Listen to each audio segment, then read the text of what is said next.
Hey y'all, welcome back to Mirror Expressions, where I share a little bit of myself with you all, and I invite y'all to do the same with me. So, before we get started, I want you to take a moment and drop a mirror emoji in the chat if you have looked in a mirror today and you are A1 with what you see looking back at you.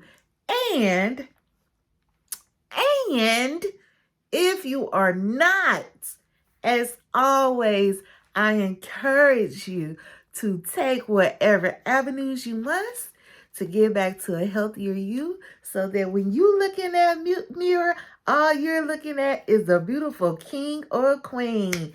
Yes, honey, yes. And of course, I'm talking all things eternal and not just what's on the outside, right? Right. All right, y'all. So go ahead and take a minute to hit that like button, hit that subscribe button if you haven't already. And without further ado, we're just going to go ahead and dive right on in. Today, we are reviewing and recapping Married to Medicine, Season 9, Episode 12, The Streets Are Talking. All right. And let me just go and say, they referring to Anila's break-in. Like, there was a lot of this episode. It kind of seemed like maybe like a filler episode. Not a whole lot went on, but anyways, let's just go ahead and dive right in. So we open up with Anila and Kieran, and they're talking about the house robbery, right?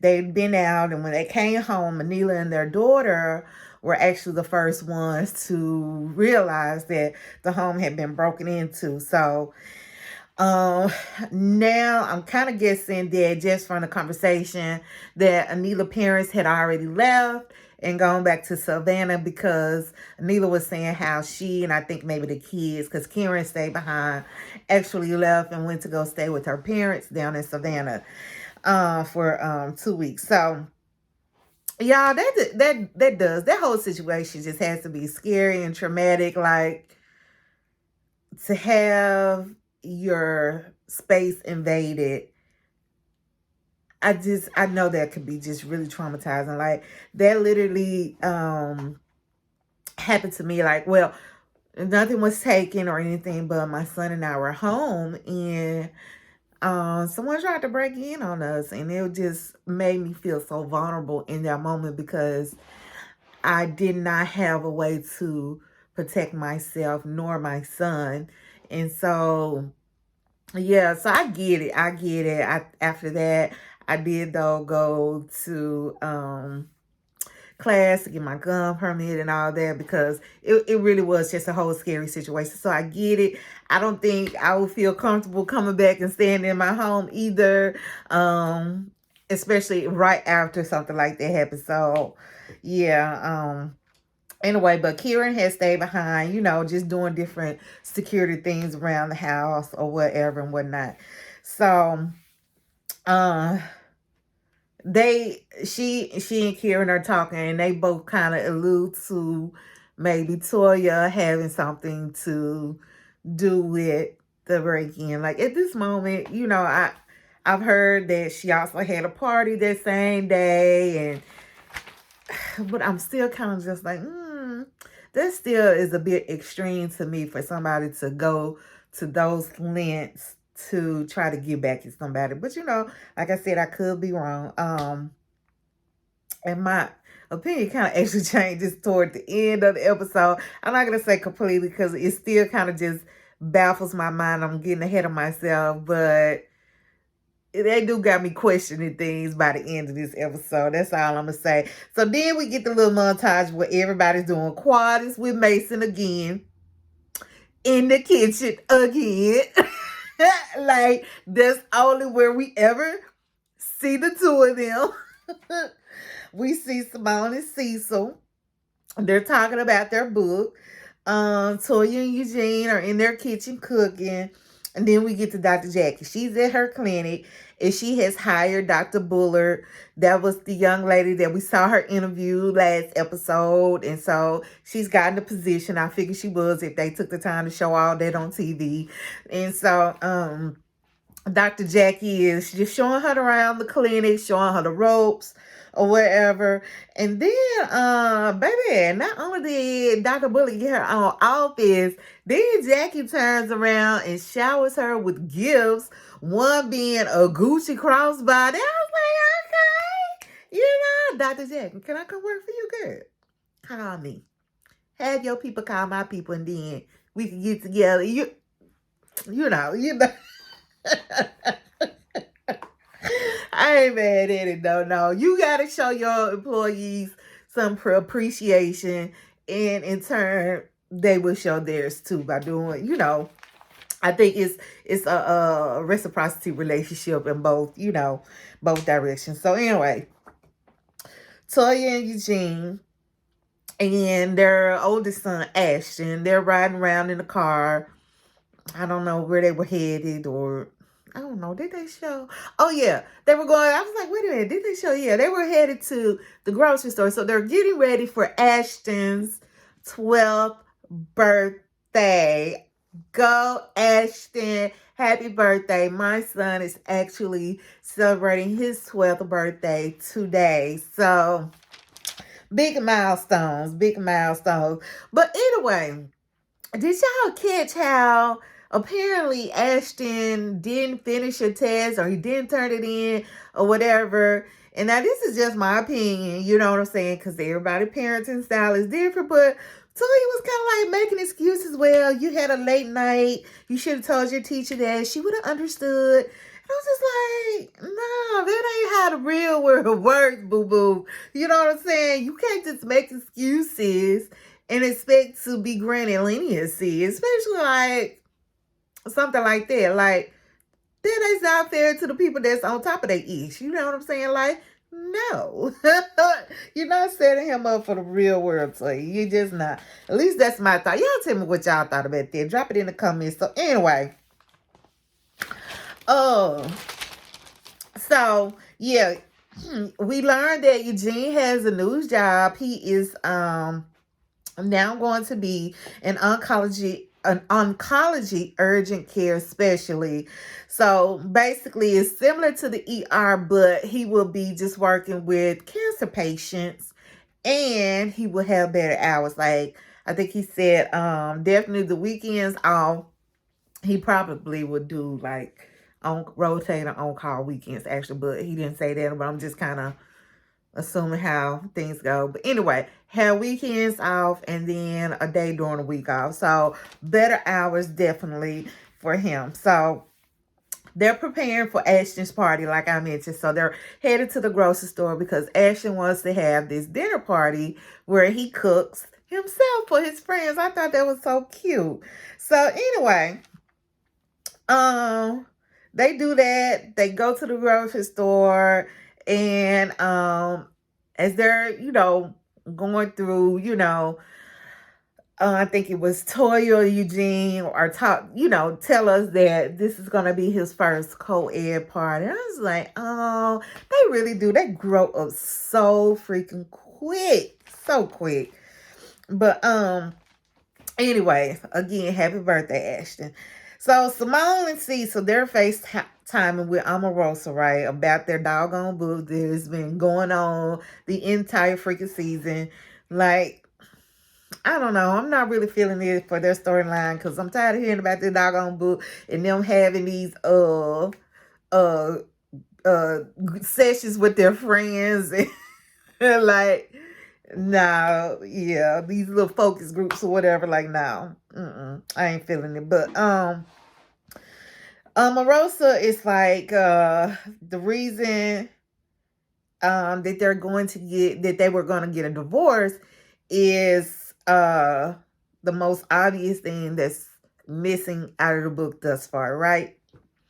And so we find out that Simone and Cecil, they haven't really worked through all of those issues related to why they were going to get divorced. Mainly the female friend that Cecil had, right? So they're still like harboring some feelings deep down about it, and they really need to go ahead and address it.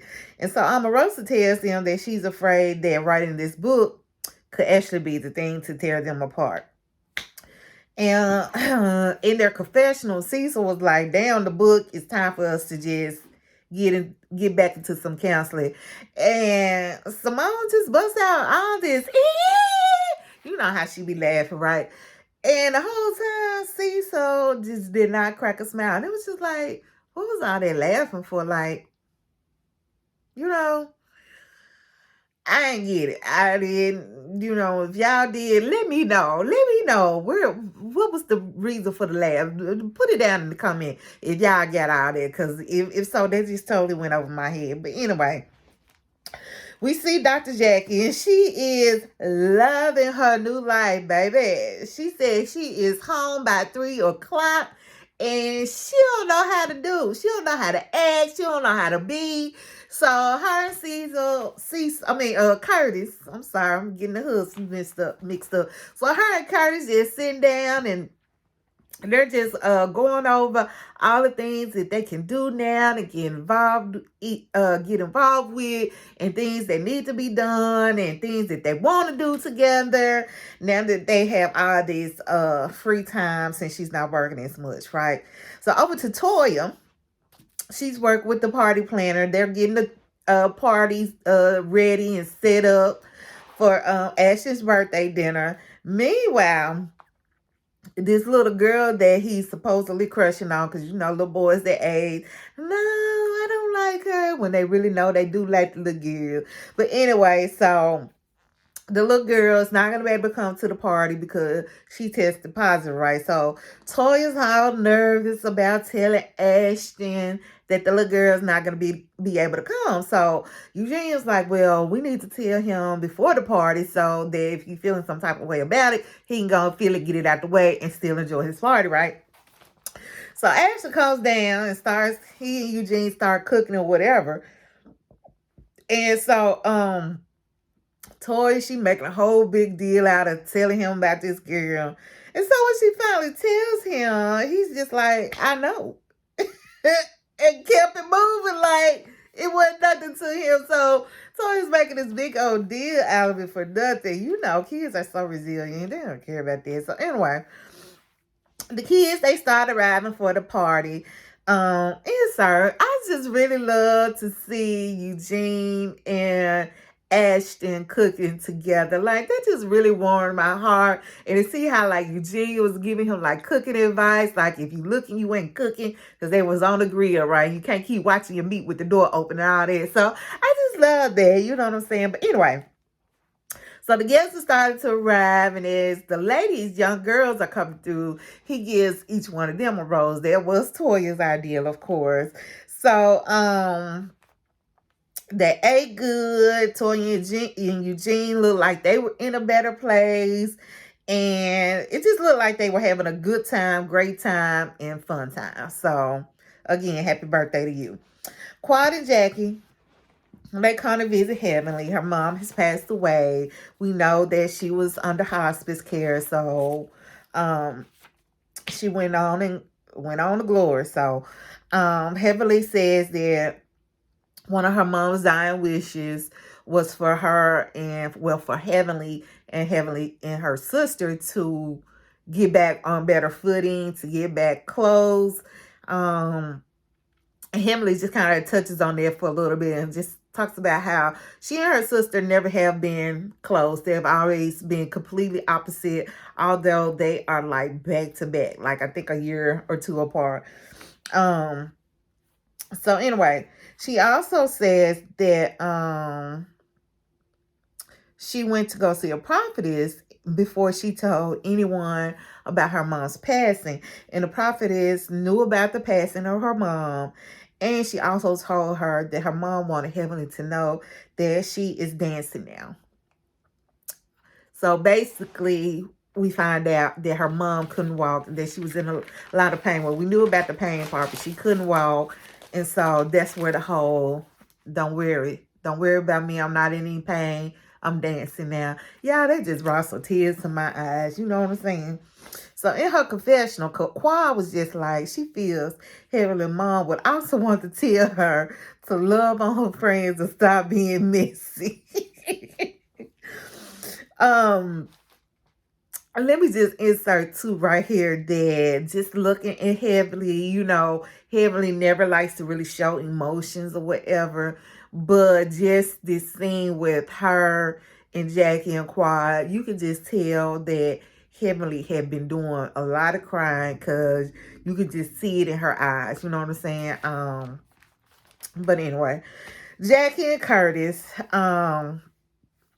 they're hosting a vaccine drive-through thank you party at their home, right? So the doctors and their spouses had donated their time giving out vaccinations, right? And so this is just Jackie and Curtis's way of saying, hey, thank you, and showing their appreciation for that.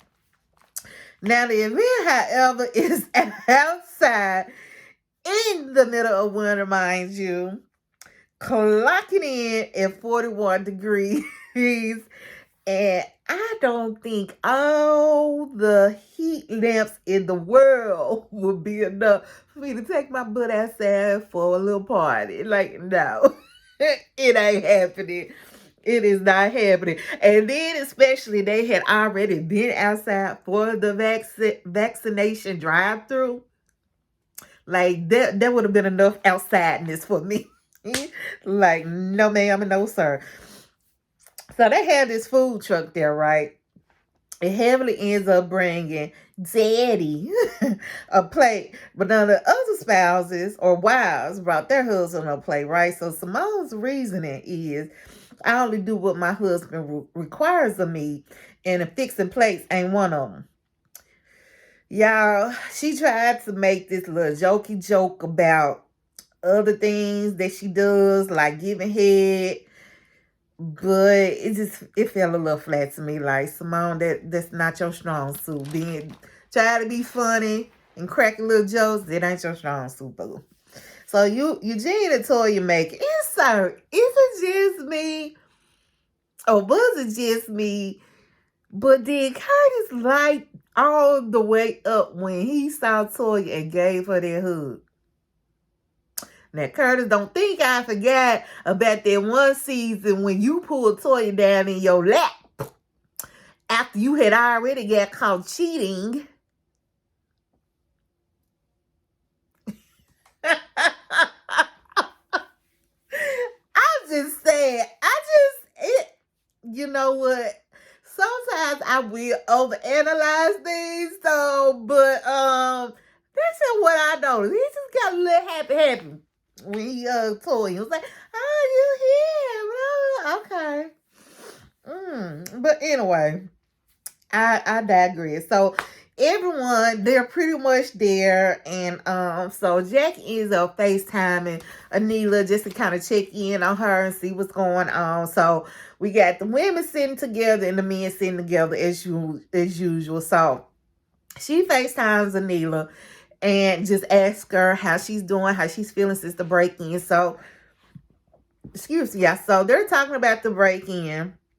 And y'all, when I say production is so freaking shady, they are shady boots, baby. Why do they keep handing their camera over to Toya?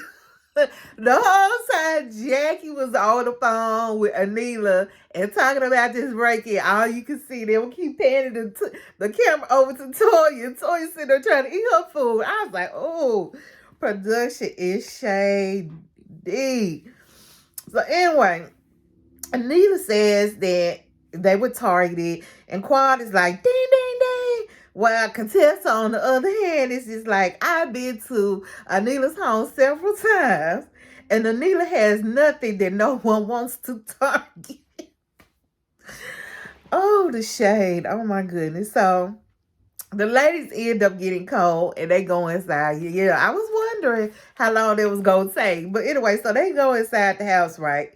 And the men are still outside. So they're, they done hung up from Anila, but yet they're still talking about the situation, right?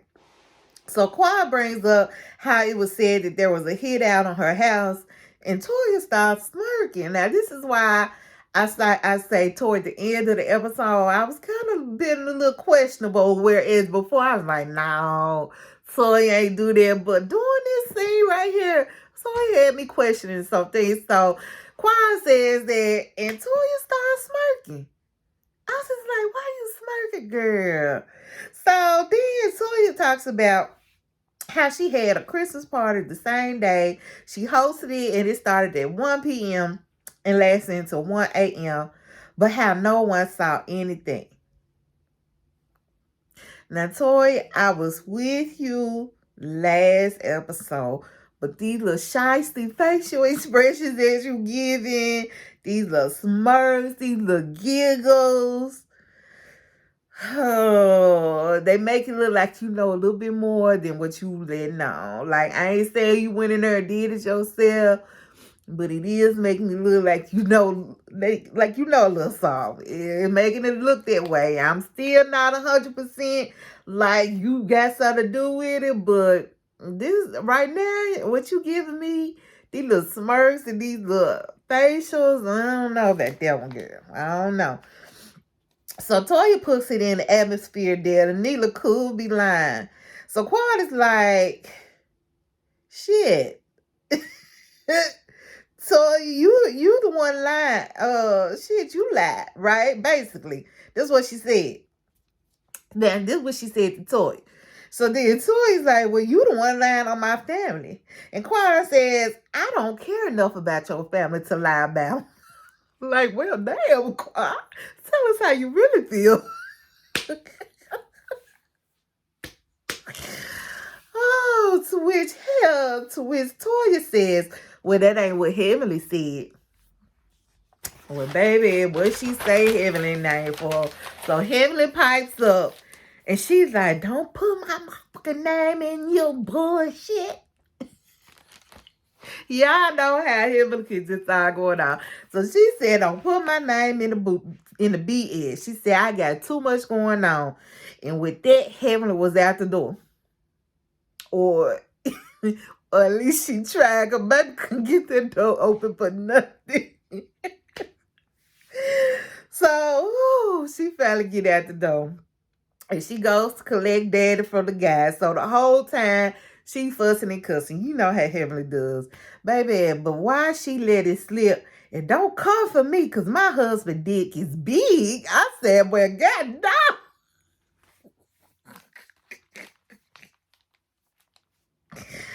Y'all know what she was talking about, right? She's referencing Toya talking about Eugene not being big back when they was down to the Vegas. I said, oh my goodness. And Eugene looking like he don't know what's going on. I'm just like, I just be wondering, like, what does Eugene be thinking when they be actually playing back the episodes and they're seeing them for the first time? Like, when he see all these things, like, I wonder, what does he think? Like, oh, to be a fly on the wall. Anyway, meanwhile, Toya is saying she ain't got much sympathy for Heavenly because she's tired. She's tired of them coming for her marriage, right? She's tired of them trying to F up her marriage, basically. So, Quad and surprisingly, Dr. Contessa, they go after Heavenly and they come out to comfort her and whatnot before she leaves. So, the episode ends with Toya feeling like this group of friends, they're just not friends. They're not good friends to her. And that she's always getting dumped on because they feel like she can handle it. And that was pretty much it. But before it's our like Dr. Simone's confessional look. The one with the long straight pony. Y'all know what I'm talking about. Go back if y'all still get it, or if you haven't watched it yet, just look at it. I am not feeling this white eyeliner that she has on the bottom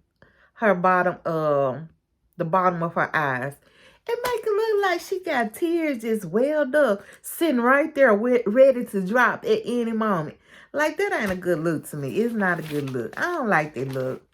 It could be just me, but I'm not feeling it. I'm not feeling it. But anyways, y'all, that was pretty much the end. you know, we still got the couples trip coming up, and they're going back to Blue Ridge Mountain, which is, I guess they've been there before. I don't really remember, but they said let's take it back to where it all started. So I'm guessing there was probably the first couples trip. I don't remember. I do know that that's the same place the Real Housewives of Atlanta they just went to, because I keep up with their show as well. But yeah, so it wasn't a whole lot going on with this episode. Anila and Kieran, they got a lot of it, of this attention, this episode, just due to the whole break-in and whatnot. And so I'm looking forward to the rest of the season. Y'all drop down in these comments. Let's talk about some things. Just tell me what y'all thought of the episode and the things that stood out for y'all. Anyway, y'all, that's all I got. And as always, I'll pray for you. You all, please continue to pray for me. And we will what? That's it. Bye, y'all.